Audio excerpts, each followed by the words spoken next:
So hello friends, நான் அந்த 7 days சொல்லியிருந்தேன் இல்லையா வெயிட் லாஸில்.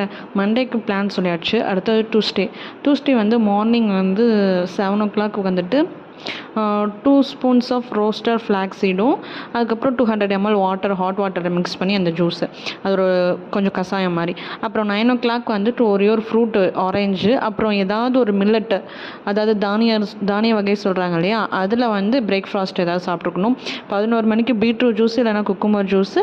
1 o'clock வந்து ரா வெஜிடபிள்ஸு, அப்புறம் 2 சப்பாத்தி, கொஞ்சம் ஸ்ப்ரோட்ஸு, கொஞ்சம் ரைஸ் எடுத்துக்கலாம் 1 o'clock. 2:30 போல் வந்து பொமக்ரேனட் ஜூஸு. 4 o'clock வந்து ஜீரகம், அப்புறம் வந்து இஞ்சி, அப்புறம் வந்து பெப்பர், இது மூணுத்தையும் சேர்த்து கொஞ்சம் கஷாயம் மாரி. 7 மணிக்கு வந்து ஆப்பிளும் பாயில்டு வெஜிடபிள்ஸும் ரைஸ் எடுத்துக்கக்கூடாது, சரிங்களா? அப்புறமேட்டுக்கா நைட்டு 9 மணிக்கு 2 to 3 ஸ்பூன் கீயும் ஹாட் வாட்டர் 200 ml. தேங்க்யூ.